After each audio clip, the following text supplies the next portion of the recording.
Hello everyone, welcome to education time. आज का जो वीडियो है मेरा वो क्लास 10 का चैप्टर 1 कंसिस्ट करेगा। ट्रायम्फ ऑफ सर्जरी ये चैप्टर है, इसे स्टार्ट करते हैं। ओके, वीडियो को पूरा जरूर देखिएगा और कमेंट सेक्शन में जरूर बताइएगा कि आपको ये वीडियो कैसा लगा। चलिए स्टार्ट करते हैं। Subscribe education time for more videos. PDF start करने से पहले हल्का सा इंट्रोडक्शन मैं देना चाहूंगा इस चैप्टर का। चैप्टर में एक डॉग है जो एक बहुत अच्छे परिवार का है, रिच फैमिली से बिलोंग करता है। उसकी जो मिस्ट्रेस है वो उसे बहुत ज्यादा खाना खिलाती है, बहुत ज्यादा केयर करती है। और जो ऑथर है वो डॉक्टर है। ओके, तो उस डॉक्टर ने कैसे उसे रिकवर किया, क्या सही में उस डॉग का सर्जरी करना पड़ा, क्या वो डॉग फिर से रिकवर कर पाया, अच्छे से रिकवर किया, क्या उसके चेंजेस थे रिकवरी के बाद, ये सारा कुछ इस चैप्टर में पता चलेगा। तो चलिए अब चैप्टर को स्टार्ट करते हैं।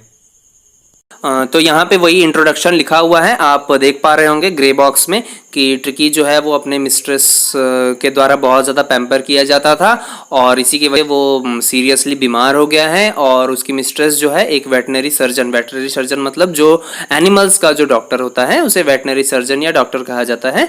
तो वही यहाँ पे क्वेश्चन है कि क्या वो डॉग ऑपरेशन के बाद रिकवर हो पा रहा है कि नहीं। तो फर्स्ट पैराग्राफ में यहाँ देखा जा रहा है कि जो ऑथर है मिस्टर हैरियट उसका नाम है और मिस्ट्रेस का नाम है मिसेस पम्परी। तो इन दोनों का इंटरेक्शन है और फर्स्ट टाइम में ही वो डॉग को देख पा रहा है कि डॉग जो है वो एकदम फैट हो गया है, मोटा है। उसका स्ट्रक्चर जो है एकदम सॉसेज की तरह है, चारों तरफ से स्टिक की तरह उसके पैर निकले हुए हैं और जो उसकी टंग है वो बाहर निकली हुई है थकावट की वजह से। जनरली जो फैट एनिमल्स होते हैं या जो फैट पीपल होते हैं वो थोड़ा भी अगर चलते हैं या दौड़ते हैं या कोई भी काम करते हैं तो वो थक जाते हैं।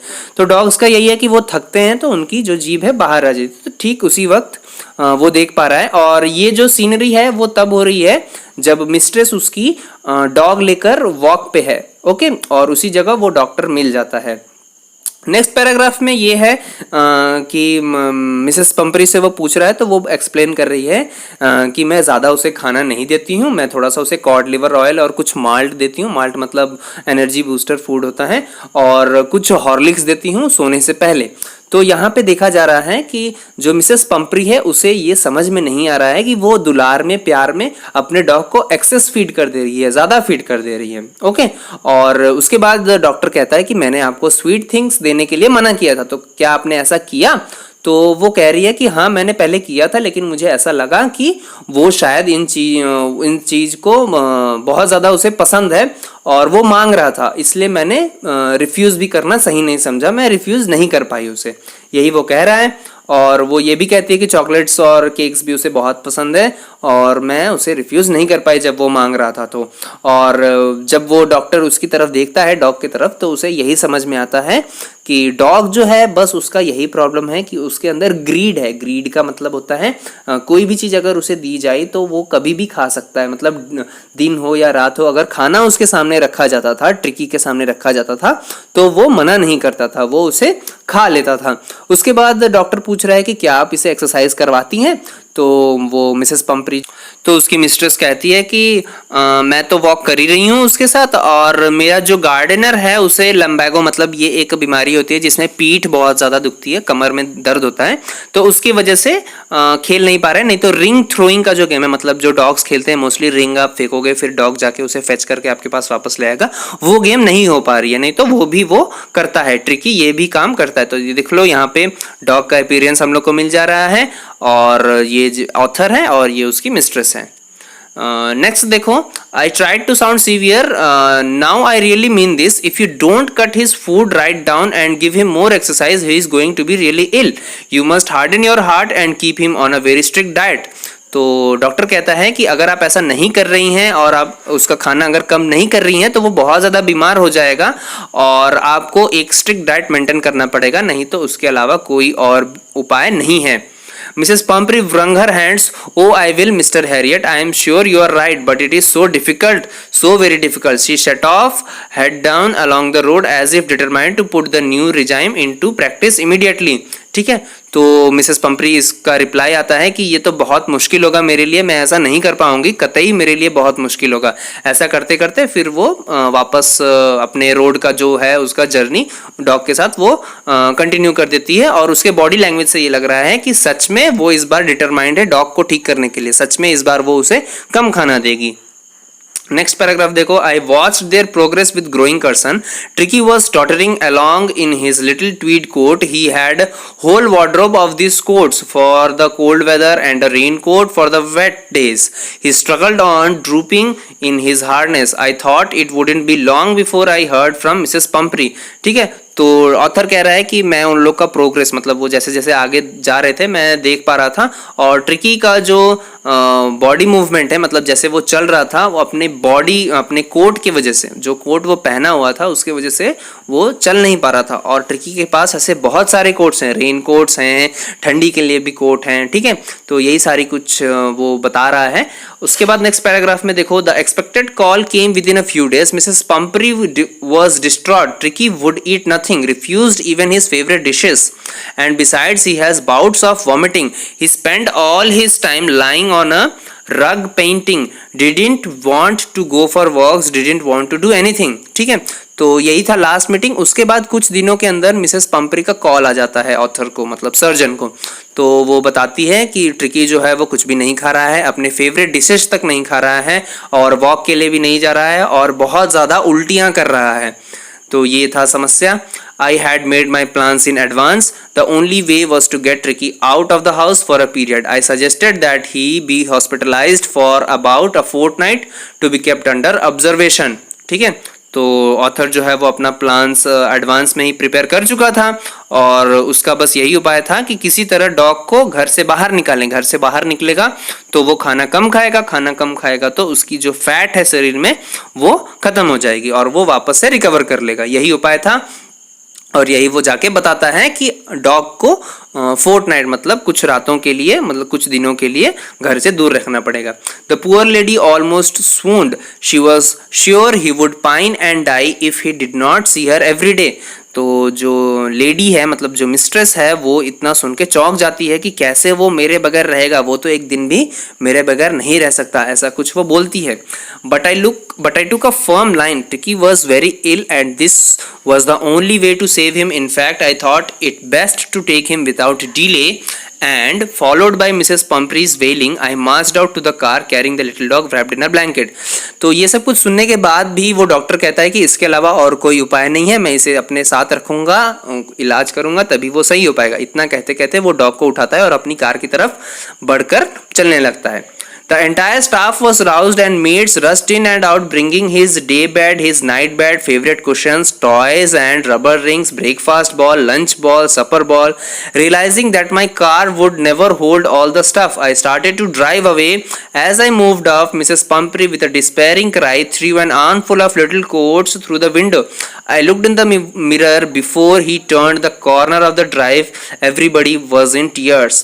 तो ये कह रहा है कि जैसे ही मैं उसे कार में लेकर पहुंचा तो पीछे से जो मेड्स हैं घर की, बड़े घर का था ना वो, तो उसके बहुत सारे मेड्स थे, तो बेड्स ले आ रहे हैं, अलग अलग कुशंस ले आ रहे हैं, टॉयज ले आ रहे हैं, बोल्स हैं अलग अलग, बताओ तीनों टाइम के लिए बोल्स हैं उसके पास, ठीक है। और इतना सारा कुछ रख रहे हैं, तो ऑथर को लग रहा है मेरे कार में जगह कम पड़ जाएगी इन सारी सामानों के लिए। और जैसे ही कार स्टार्ट करता है तो अभी चीज़ें ख़त्म नहीं हुई हैं। मिसेस पंपरी क्या करती है, उसकी जो कोट्स हैं वो सारा कुछ उसे रख देती हैं, कार में फेंक देती हैं। और जैसे जैसे ऑथर आगे बढ़ रहा है तो अपने बैक मिरर से देखता है कि पूरा जो घर है, मेड्स और मिस्ट्रेस और बाकी के जितने भी लोग हैं फैमिली में, वो सब टीयर्स में थे, मतलब आंसुओं में रो रहे थे वो सब। Out on the road, I glanced down at the pathetic little animal gasping on the seat by my side. I patted the head and Tricky made a brave effort to wag his tail. Poor old lad, I said, you haven't a kick in you, but I think I know a cure for you. तो जैसे जैसे आगे बढ़ता चला जा रहा है तो वो अपने बगल में ट्रिकी को देखता है और उसके सिर पे हाथ सहलाता है।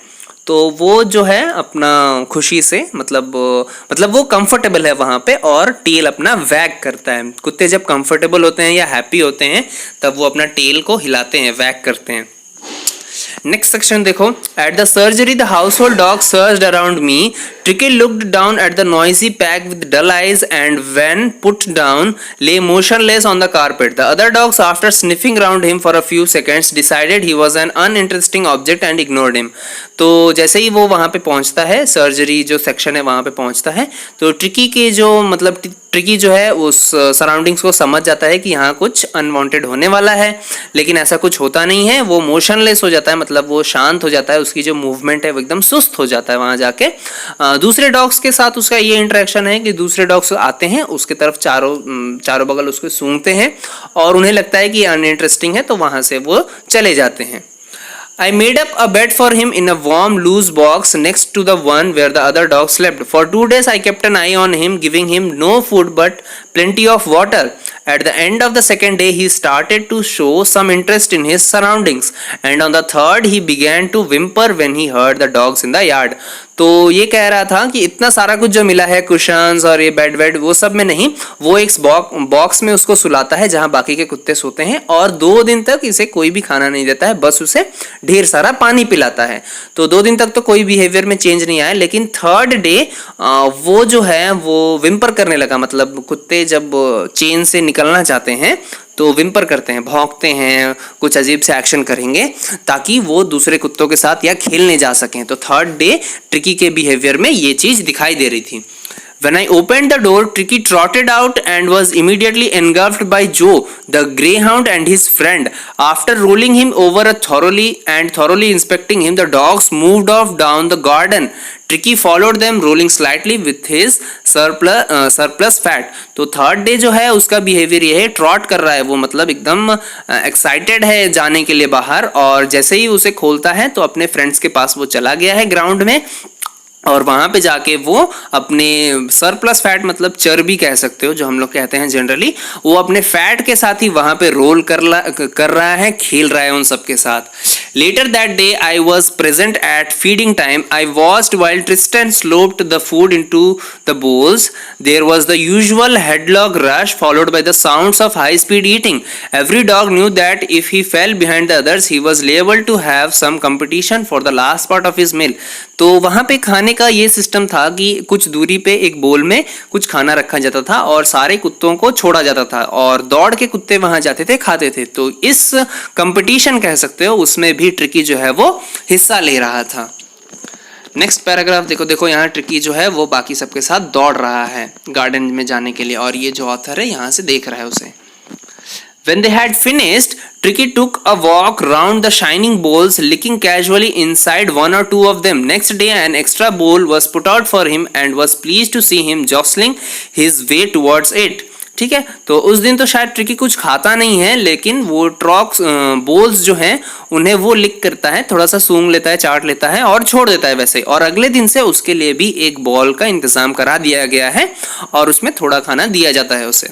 From then on his progress was rapid. और उसके बाद जो उसकी प्रोग्रेस है वो बढ़ने लगी, मतलब जो है फैट जो उसकी है वो घटने लगी, क्योंकि वो खाना खा नहीं रहा था और ज़रूरत से ज़्यादा सारे कुत्तों के साथ खेल रहा था। He had no medical treatment of any kind, but all day he ran about with the dogs, joining in their friendly scrimmages. He discovered the joys of being bowled over, tramped on, and squashed every few minutes. He became an accepted member of the gang, and unlikely, silky little object among the shaggy crew, fighting like a tiger for his share at mealtimes and hunting rats in the old hen house at night. He had never had such a time in his life. तो ये बताया जा रहा है उसकी progress जब होने लगी तो उसे मेडिकल ट्रीटमेंट की भी ज़रूरत नहीं पड़ी, और वो कुत्तों के साथ दिन भर दौड़ता रहता था और वो खेलता था, चीखता था दोनों सारे कुत्तों के साथ, और अपनी गैंग का एक रेस्पेक्टेड पर्सन हो गया था, सबने उसे एक्सेप्ट कर लिया था। और वो सारे कुत्तों के बीच में शैगी क्रू, मतलब एक सिल्की ऑब्जेक्ट लिखा है ना, silky object among the shaggy crew. Shaggy crew मतलब धुंधला सा भद्दा सा जो गैंग था उसके बीच में ट्रिकी जो था वो सबसे सिल्की, मतलब सबसे प्यारा कुत्ता था वो। और मील टाइम्स पे वो एक टाइगर की तरह मील को चुरा लेता था सबसे, और रात में वो रैट्स को हंट करता था, मतलब चूहे पकड़ता था। और ऐसा जो है वो उसके लाइफ में कभी भी ऐसा एक्सपीरियंस वो नहीं किया था, और इस सारी चीज़ों को वो बहुत अच्छे से एंजॉय कर रहा था।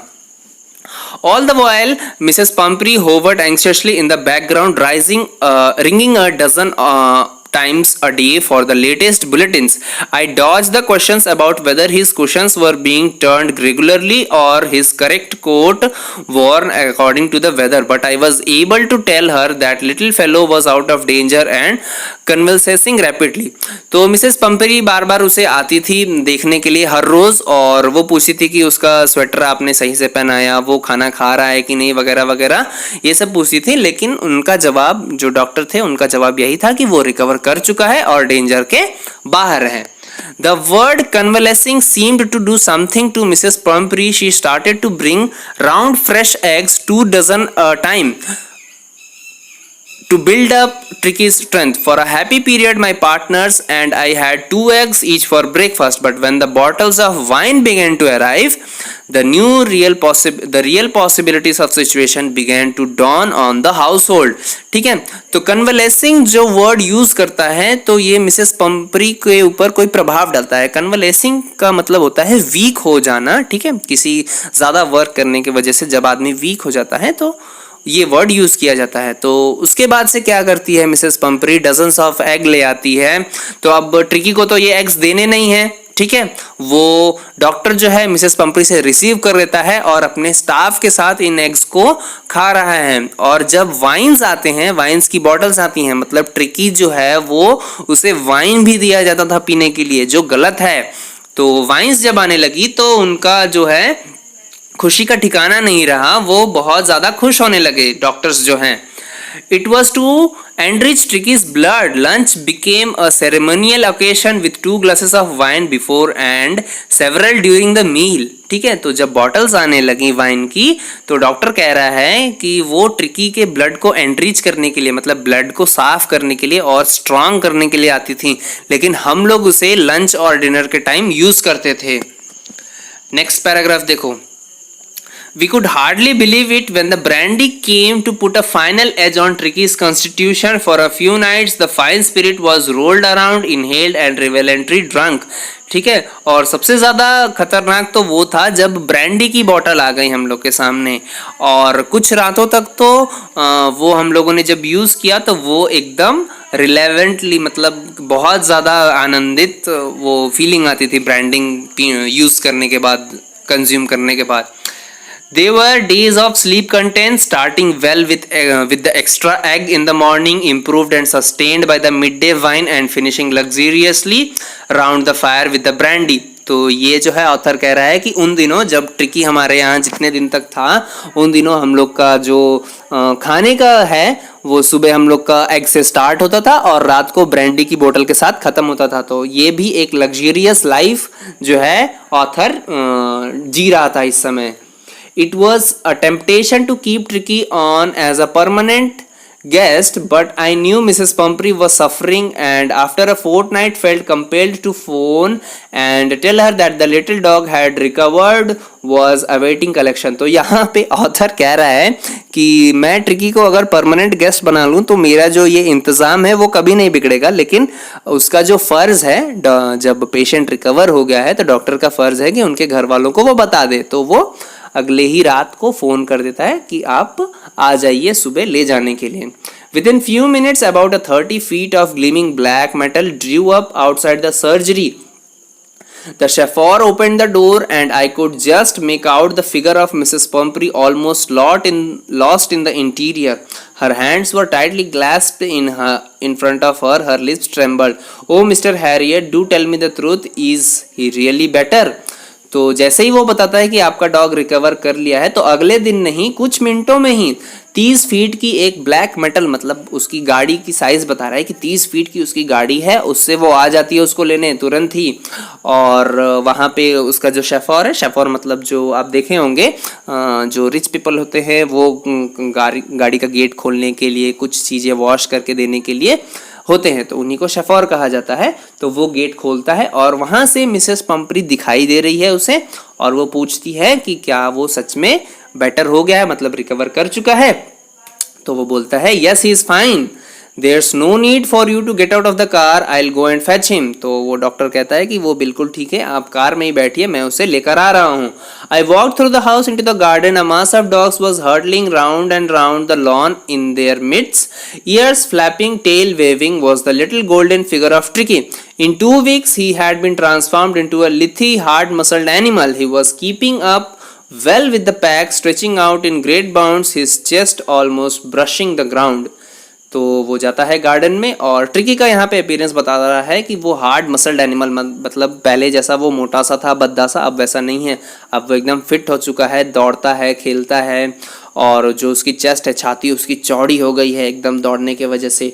आई carried him back along the passage to the front of the house. The chauffeur was still holding the car door open, and when Tricki saw his mistress, he took off from my arms in a tremendous leap and sailed into Mrs. Pumphrey's lap. She gave a startled "oh" and then had to defend herself as he swarmed over her, licking her face and barking। तो वो ले आता है dog को, और जैसे ही dog जो है अपनी मिस्ट्रेस को देखता है, वो उसके गोदी में से कूद के बाहर चला जाता है और अपने मिस्ट्रेस के पास जाके उसे प्यार कर रहा है, उसके फेस को लिक कर रहा है, और मिसेस पंपरी जो है उसे डिफेंड करी, जो जनरली सब लोग करते हैं। डॉग जब आपके ऊपर चढ़ जाए तो आप डिफेंड भी करते हैं उसे, तो वही मिसेस पंपरी का एक्शन है। During the excitement, I helped the chauffeur to bring out the beds, toys, cushions, coats and balls, none of which has been used। As the car moved away, Mrs. Pumphrey leaned out of the window. Tears shone in her eyes. Her lips trembled. "Oh, Mr. Harriet," she cried, "how can I ever thank you? This is a triumph of surgery." तो जितना देर में tricky और उसकी mistress जो खेल रहे हैं car में, उतने देर में जो डॉक्टर है वो उसके शेफर को बोलता है, और सारी चीज़ें, मतलब जो उसकी टॉयज़ थी, बेड्स थी, बॉल्स थी, वो सारा कुछ रिटर्न कर देता है और कहता है कि इनमें से कोई भी चीज़ यूज़ नहीं की गई है। और इतना कहते कहते जो कार का गेट है वो बंद हो जाता है, और जाते जाते मिसेस पंपरी कह रही है कि मैं कैसे आपको थैंक यू बोलूं कि आपने ये ट्रायम्फ ऑफ सर्जरी, मतलब जो सर्जरी का जो दुख था, मतलब कि सर्जरी होने वाली थी उसकी, इतने दिन जो वो अकेले रही है उसका जो दुख है, वही वो बता रही कि मैं कैसे बताऊं इसे कि मैं कितना खुश हूं, और मैं थैंक यू कैसे करूं कि आपने मेरा जो सर्जरी का दुख है वो ख़त्म कर दिया है। Okay, so this was your chapter. आप ऑथर का नाम देख सकते हैं, जेम्स हैरियट जो है। Okay, so your chapter is complete. अगर आपको वीडियो अच्छा लगा तो चैनल को जरूर सब्सक्राइब करिएगा। मैं हर सेकंड डे, मतलब एक दिन छोड़ के दूसरे दिन, आपके लिए एक चैप्टर रेडी रखूंगा। थैंक यू एवरीवन, जय हिंद।